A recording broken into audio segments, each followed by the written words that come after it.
అందరికీ నమస్కారం. సిరిప్రదానికి స్వాగతం.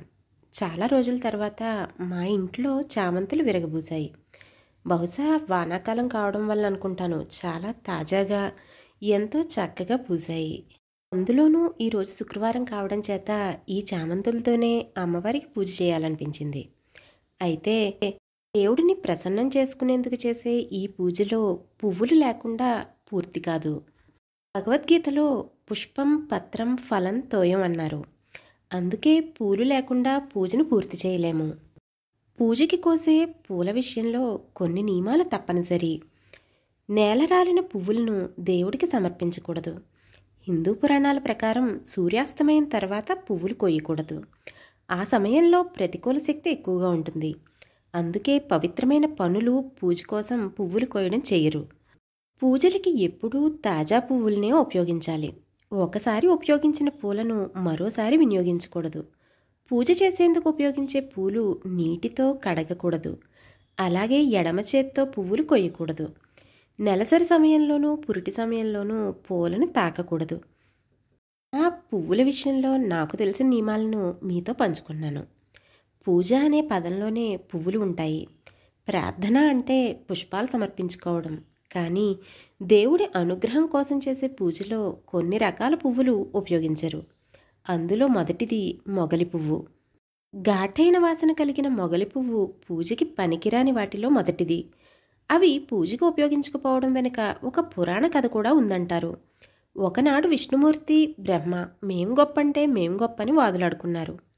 వారి సమస్య పరిష్కరించేందుకు శివుడు ఒక పరీక్ష పెట్టాడు. తన శివలింగానికి ఆద్యంతాలు ఏవో కనిపెట్టమని పరీక్ష పెట్టాడు. ఎంత వెతికినా కానీ ఇద్దరూ కనిపెట్టలేకపోయారు. తనే గెలవాలనే ఉద్దేశంతో బ్రహ్మ గోమాత మొగలి చెట్టులతో అబద్ధం చెప్పిస్తాడు. నిజం తెలుసుకున్న శివుడు ఆగ్రహంతో ఇద్దరికీ శాపం పెడతాడు. మొగలి పువ్వు పూజకి పనికిరాదని శపిస్తాడు. ఇక గోవు మొహం చూస్తే పాపం తగులుతుందని శాపం పెడతాడు. అందుకే అందరూ గోమాతకి వెనుక తోక వైపు పూజ చేస్తారు. అంతర్లీనంగా దీనిలో ఉన్న అర్థం ఏమిటంటే అబద్ధం చెప్పేవారి పూజను భగవంతుడు స్వీకరించడు. భగవంతుడు మనం చేసే పూజలో మన భక్తిని, శ్రద్ధని, అలాగే మన అంతఃకరణ శుద్ధిని పరిశీలిస్తాడు. అంతేకాని పువ్వులు తాజావా లేదంటే చాలా ఖరీదైనవా అన్న విషయాన్ని పరిగణలోనికి తీసుకోడు. భూమి మీద ఉండే ప్రతి వస్తువుని భగవంతుడే సృష్టించాడు. ఆయన సృష్టించిందే ఆయనకి సమర్పిస్తున్నాం. ఎందుకంటే ఆయన కన్నా ఉన్నతమైనవాడు కానీ, ఆయన పొందదగిన ఉన్నతమైన వస్తువు కానీ ఏదీ ఈ భూమి మీద లేదు. మరి చిత్తశుద్ధితో పుష్పంతో సమానంగా సమర్పించాల్సింది మన మనస్సు. మనస్సునే పుష్పంలా తేలికగా, స్వచ్ఛంగా చేసుకుని ఆ భగవంతుడికి సమర్పిస్తే అది తప్పకుండా భగవంతుణ్ణి చేరుతుంది. ఈ రకంగా ఈరోజు మా తోటలోని బంతులు, చామంతులు, మందారాలు ఏవైతే పూసాయో ప్రతి వాటిని మీ అందరికీ చూపించాను. మా పెరటిలోని ఈ తులసి మొక్క కాదు, చెట్టే. ఎందుకంటే నాటినప్పుడు ఉన్న మొక్క నిజంగానే వృక్షంలా మారింది. అది నిజంగానే ఆకాశాన్ని అందుకుంటోందా అన్న విధంగా ఎదుగుతోంది.